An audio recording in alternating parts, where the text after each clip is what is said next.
How's it going, everyone? Zero Sugar Reviews back again. I'm your host, Sean, and today we're going to be doing a little something different. Now, I've done some worst to bests for different artists before, but I usually just do that in a list format. Today, we are going to be doing it in a tier maker format for the band Radiohead. So without further ado, let's get into it, starting with Pablo Honey. I am going to place Pablo Honey in C tier. I don't think it's terrible like some fans do. There are some great cuts on it, like Stop Whispering and How Do You. Yes, it has its weak moments, like anyone can play guitar, and overall it is a bit of a boring album, but it's a sound of a band trying to find themselves, and honestly, I've heard worse. Next up, we have A Moon-Shaped Pool. I'm going to put A Moon-Shaped Pool in B tier. I think A Moon-Shaped Pool is a good album. I love the songs Burn the Witch, Deck's Dark, and True Love Waits. I think the stripped-down sound really fits Tom York's voice and gives the whole album a sort of haunting and ethereal quality and an emotionality that you don't usually get from Radiohead's more electronic and cold music. But personally, I do prefer Radiohead's electronic side a little more, so this isn't one of my favorites. Amnesiac. Amnesiac's also going to go in B tier. It's a good album, but it pales in comparison to the album that it's the sister album to, Kid A, which we will get to. It has a couple of really strong songs on it. I Might Be Wrong is great. Knives Out is great. Pyramid Song is great. But there's also stuff like Revolving Doors and like Splitting Plates that does not really resonate with me personally. So therefore, I'm going to put it in B tier. Hail to the Thief. A tier. Hail to the Thief is the most underrated Radiohead album. I see it's listed as one of their worst constantly, and I do not understand it. They're There and 2 + 2 = 5 are rockers that got them back on the rock charts for the first time in years. You have stuff like Go to Sleep for a softer side, The Gloaming for their more electronic side. It's like a sampler of all of the great sounds that they had explored over the past few years. It doesn't reach the heights of those previous albums, but I think it's great. I'm also a huge fan of the song Myxomatosis. Next up, we have In Rainbows. In Rainbows is also an A-tier album. In Rainbows, to me, is like kind of what A Moon-Shaped Pool was trying to do, but just a little better.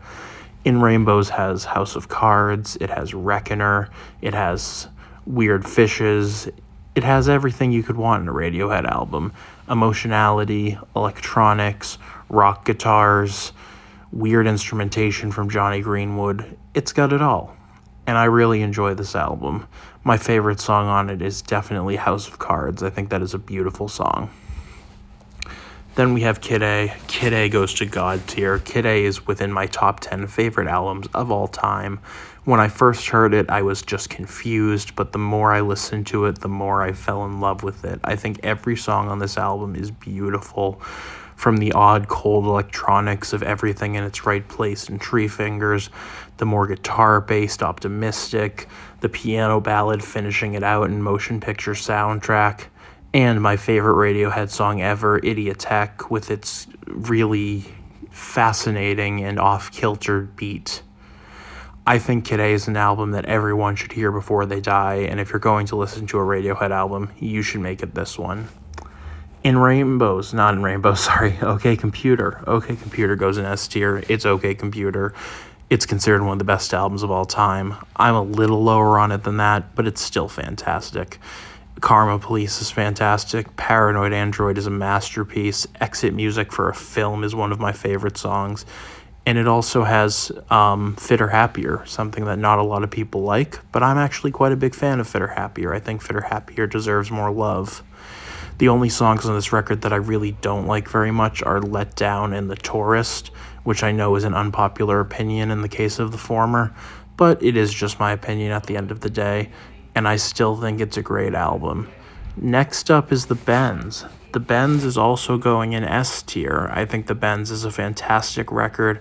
It's the Radiohead album I actually probably listen to the most because Kid A is so intense. The Benz is a lot easier to listen to, from those opening chords that are kind of spacey and mysterious on Planet Telex, all the way to the fade out on Street Spirit. You're in for a journey.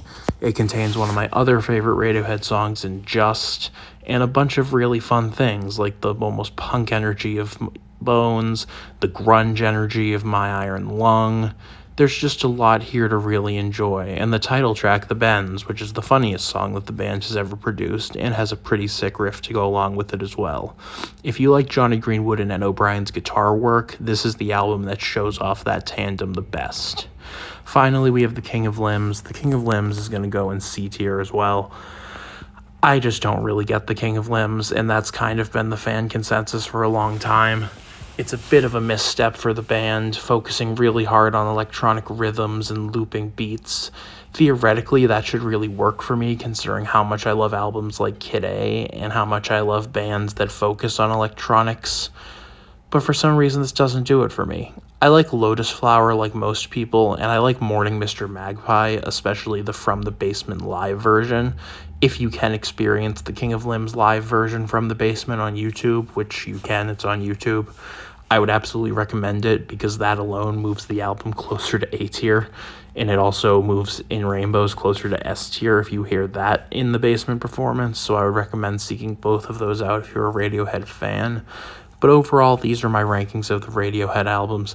I don't think this will be too controversial, but some people probably say I put Hail to the Thief a bit too high, or that I put A Moon-Shaped Pool too low. But I think overall it's a fairly solid list.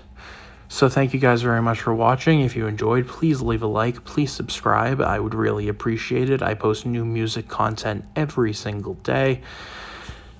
Please leave your own opinions in the comments. Tell me where you agree, where you disagree. Maybe tell me what your own list would look like. Have a fantastic day, and this is Zero Sugar Reviews signing off.